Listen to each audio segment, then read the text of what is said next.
Vote কেন্দ্রের 400 গজের আওতায় নাকি মোবাইল নিয়ে ঢুকতে পারবে না। ইলেকশন কমিশন কোন জায়গা থেকে এই আইন এই বিধিবিধান বের করছে আমরা জানি না।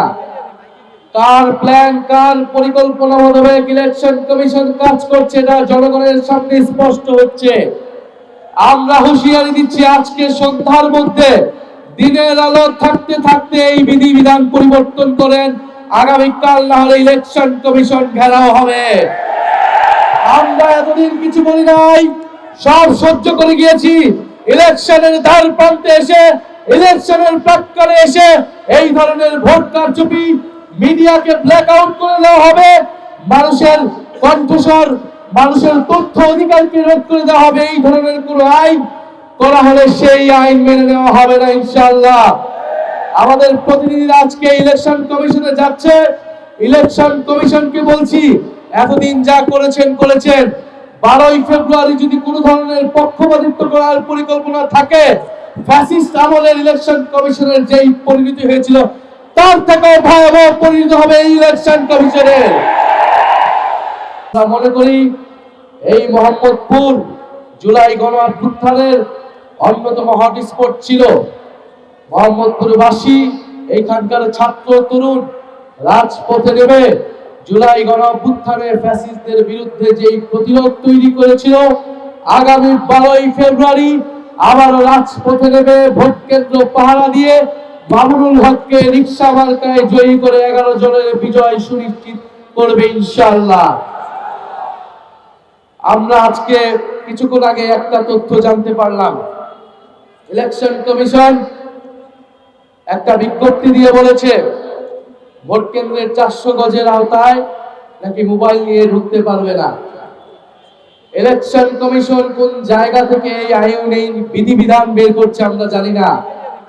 কার প্ল্যান কার পরিকল্পনা মোতাবেক ইলেকশন কমিশন কাজ করছে এটা জনগণের সামনে স্পষ্ট হচ্ছে। আমরা হুঁশিয়ারি দিচ্ছি, আজকে সন্ধ্যার মধ্যে দিনের আলো থাকতে থাকতে এই বিধিবিধান পরিবর্তন করেন। আগামীকাল না হলে ইলেকশন কমিশন ঘেরাও হবে। আমরা এতদিন কিছু বলি নাই, সব সহ্য করে গিয়েছি। ইলেকশনের দ্বার প্রান্তে এসে, ইলেকশনের প্রাক্কালে এসে এই ধরনের ভোট কারচুপি, মিডিয়াকে ব্ল্যাক আউট করে দেওয়া হবে, মানুষের কণ্ঠস্বর, মানুষের তথ্য অধিকারকে রোধ করে দেওয়া হবে, এই ধরনের কোন আইন করা হলে সেই আইন মেনে নেওয়া হবে না ইনশাআল্লাহ। আমাদের প্রতিনিধিরা আজকে ইলেকশন কমিশনে যাচ্ছে। ইলেকশন কমিশনকে বলছি, এতদিন যা করেছেন 12ই ফেব্রুয়ারি যদি কোন ধরনের পক্ষপাতিত্ব করার পরিকল্পনা থাকে, ফ্যাসিস্ট আমলের ইলেকশন কমিশনের যেই পরিণতি হয়েছিল তার থেকেও ভয়াবহ পরিণতি হবে এই ইলেকশন কমিশনের।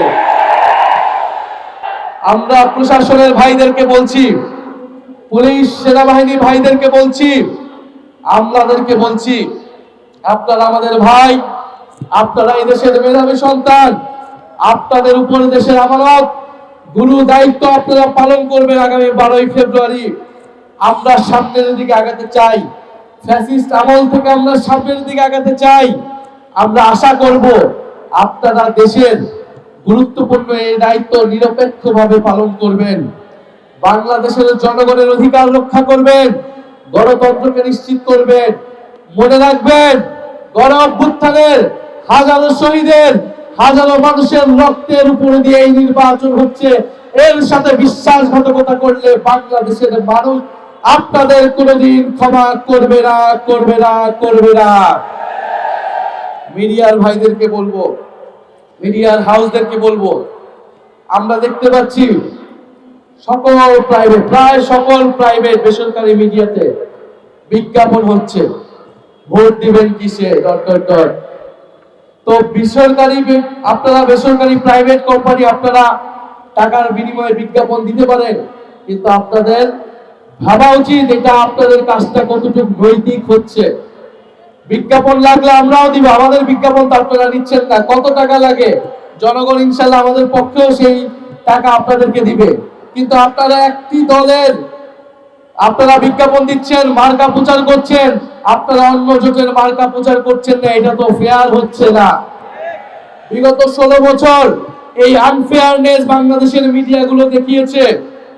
বাংলাদেশের বেশিরভাগ মিডিয়া ফ্যাসিবাদের দালালি করে ফ্যাসিবাদের পক্ষে, গণহত্যার পক্ষে, নির্বাচন ভোটাধিকার হরণের পক্ষে বৈধতা উৎপাদন করে গিয়েছিল। আপনারা বলেছেন আপনারা বাধ্য হয়েছেন। আমরা এখন জানতে চাই আপনারা কিভাবে বাধ্য হচ্ছেন, কে আপনাদেরকে বাধ্য করছে?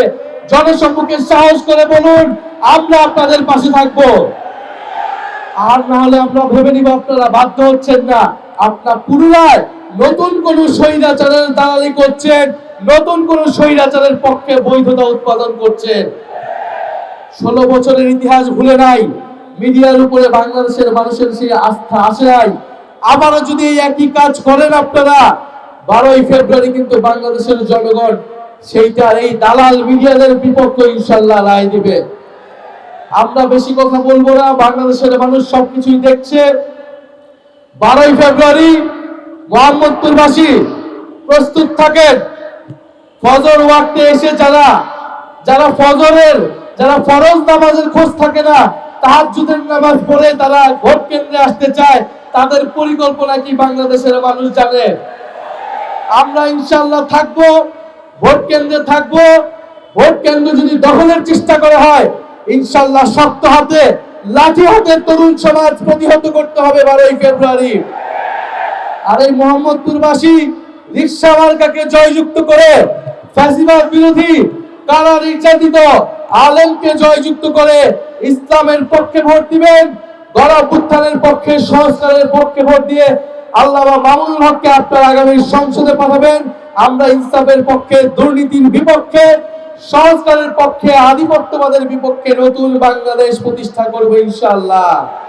এই ঢাকা 13-তে কোনো মার্কা আছে? আল্লামা মামুনুল হকের কোনো মার্কা আছে? 11 দলের কোনো মার্কা আছে?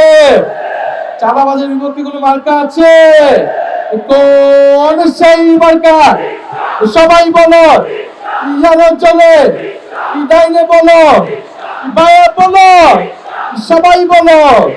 ফেব্রুয়ারি 12 তারিখ জিতবে এবার 11 দলে, এবারে যাবে সংসদে, সংগ্রামে, সংস্কারে। ইনকিলাব, ইনকিলাব।